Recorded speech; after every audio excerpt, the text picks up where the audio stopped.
भगवान श्री कृष्ण का जन्म कंस का वध कर समस्त पृथ्वी लोक को उसके अत्याचारों से मुक्त कराने हेतु हुआ था।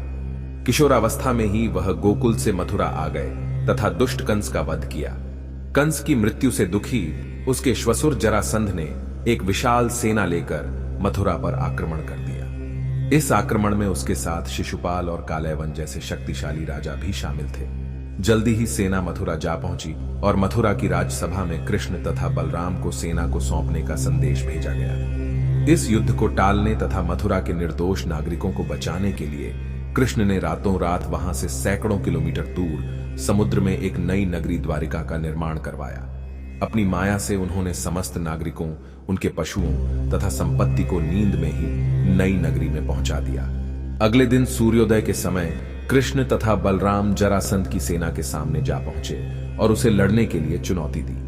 जैसे ही जरासंध और दूसरे राजाओं ने कृष्ण को मारने के लिए शस्त्र उठाए, दोनों भाई भागने लगे। उन भाइयों के पीछे जरासंध तथा कालयवन जैसे राजा भी भागने लगे। कुछ ही देर में दोनों भाई बहुत आगे निकल गए और उनके पीछे केवल मात्र कालयवन रह गया। उसे देवताओं ने वरदान दिया था कि उसकी हत्या किसी अस्त्र या शस्त्र से नहीं होगी। ऐसे में वह निर्भीक था और लगातार कृष्ण का पीछा करते करते एक गुफा में जा पहुंचा।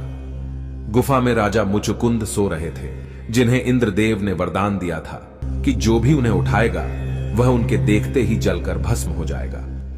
वहां पहुंचकर कृष्ण ने सोए हुए मुचुकुंद पर अपना पीतांबर डाल दिया और स्वयं छिप गए। कालयवन भी वहां जा पहुंचा और सोए हुए राजा मुचुकुंद पर पीतांबर देख उन्हें ही कृष्ण समझ बैठा। उसने मुचुकुंद को उठाने के लिए लात मारी, जिसके कारण उनकी निद्रा खुल गई और उनके देखते ही कालयवन वहीं पर जलकर भस्म हो गया। तत्पश्चात कृष्ण ने राजा मुचुकुंद को अपने चतुर्भुज स्वरूप में दर्शन दिए और उन्हें मोक्ष पाने का वरदान दिया। वहीं दूसरी ओर जरासंध और बाकी राजा पूरी तरह से खाली मथुरा देखकर वापस लौट गए। युद्ध से भागकर कृष्ण ने रखा। देवताओं के वरदान का मान कृष्ण चाहते तो स्वयं भी कालयवन और अन्य अधर्मी राजाओं का वध कर सकते थे, परंतु देवताओं के दिए वरदान का मान रखने के लिए ही उन्होंने कालयवन को राजा मुचुकुंद के हाथों मरवाया। इसी तरह बाद में जरासंध का वध पांडुपुत्र भीम के हाथों करवाकर भूधरा का भार कम किया।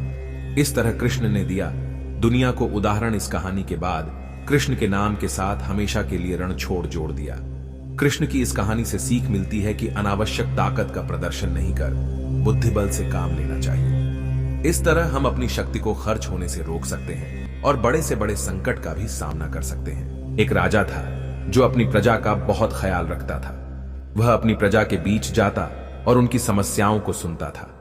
वह कोशिश करता था कि वह उनकी समस्याओं को दूर कर सके। उसकी कर्तव्य निष्ठा के चर्चे दूर दूर तक फैले हुए थे।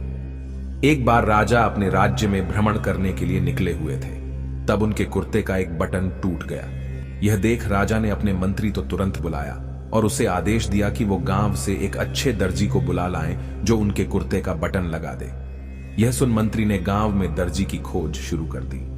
संयोग से उन्हें एक दर्जी भी मिल गया। गांव में उसकी एक छोटी सी दुकान थी। उस दर्जी को जल्दी ही राजा के पास लाया गया। उस दर्जी से राजा ने कहा कि क्या वो उसके कुर्ते के बटन सिल सकता है। दर्जी ने कहा कि यह तो बड़ा ही आसान काम है।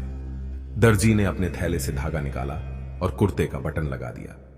राजा बेहद खुश हुआ और उससे पूछा कि वो उन्हें कितने पैसे दे। इस पर दर्जी ने कहा कि इतने से काम के लिए वो पैसे नहीं ले सकता है। इस पर राजा ने कहा कि वो इसकी कीमत जरूर देंगे। दर्जी ने सोचा कि उसने तो बस धागा ही लगाया है, तो उसके 2 रुपये मांग लेता हूं। फिर दर्जी ने सोचा कि कहीं राजा यह ना सोचे कि इतने से काम के 2 रुपये तो गांव वालों से कितना पैसा लेता होगा। यह सब सोच समझकर दर्जी ने कहा कि वो अपनी इच्छा से जो भी देंगे वो ले लेगा।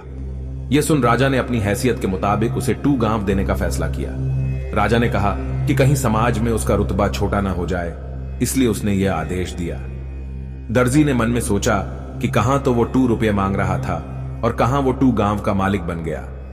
सीख: इस कहानी से हमें यह सीख मिलती है कि हम सभी अपनी क्षमता के अनुसार सोचते हैं, लेकिन भगवान हमें अपने हिसाब से सब कुछ देते हैं। हम छोटा मांगते हैं और कई बार भगवान हमें उनके देने की क्षमता के आधार पर कुछ अच्छा और बढ़ा दे देते हैं। इसलिए गीता में श्री कृष्ण ने भी कहा कि कर्म करो, फल की इच्छा मत करो, और यही इस कहानी का सार भी है।